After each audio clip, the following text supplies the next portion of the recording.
আসসালামাইকুম গাইস, পাশে থাকুন, দেখতে থাকুন। আপনাদের একটা আশ্চর্য জিনিস দেখাবো। এই যে দেখতে পাচ্ছেন, আমার ঘরের ভিতরে দুইটা ঘুঘু চলে আসছে। এই যে দেখেন, আর একটা আছে। আমি প্রতিদিন ওদেরকে খাবার দেই।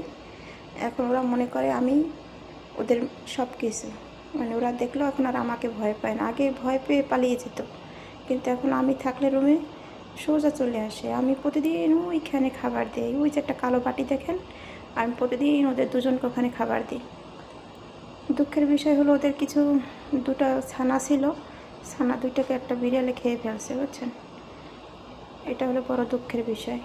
এখন আবার ডিম পেড়েছে, আবার ডিমের তাও দিচ্ছে। এখন আদারের জন্য নামছে। আমি ওখানে আদার দিয়ে আসছি, তারপর ঘরে চলে আসে বারবার। তো আমার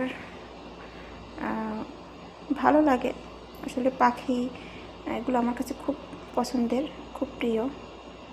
দেখেন, আগে ভয় পেতো, এখন আর ভয় পায় না ওরা। আয় আয় আয় আয় আয় আয় আয় আয়, আমি ডাক দিলে চলে আসবে। আয় আয় আয় আয় আয় আয় আয়। কি আদারে পেট ভরে নাই তোদের? ওখান তো আদার দিয়ে আসছি আমি। আয় আয় আয় আয় আয় আয় আয় আয় আয় আয়। দেখেন গাইস, কীভাবে চলে আসতেছে আমার কাছে। আয় আয় আয় আয় আয় আয় আয়। দেখছেন, আসলে পাখি মানুষের কথা শুনে, কিন্তু মানুষ যদি পাখির মতো যদি এরকমের কথা শুনতো, তাহলে খুব ভালো লাগতো।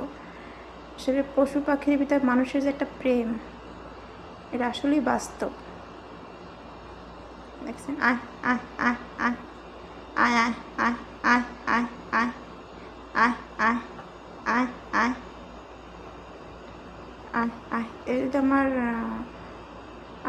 আমি ইচ্ছা করে ওদেরকে ধরে রাখতে পারি, কিন্তু আমি রাখবো না, কারণ আমি পাখি খুব পছন্দ করি। ওরা মুক্ত আকাশে ওরা উঠতে পছন্দ করে, আমার দেখতে ভালো লাগে। আমি আরও পাখিকে খাবার দিই, ছাদের উপরে অনেক পাখিকে আমি খাবার দিই। দেখছেন, আয় আয়। কি খাবার খাবি? ওখানে তো দিয়ে আসছি আদার, যা ওখানে যাই খা, যা। তো ভিডিওটা ভালো লাগলে সবাই কমেন্ট করে জানাবেন, কার কতটা ভালো লাগছে ভিডিওটা, কি কোনখান থেকে দেখতে পাচ্ছেন আমাকে জানাবেন কমেন্টে, যে কারো ভালো লাগলে।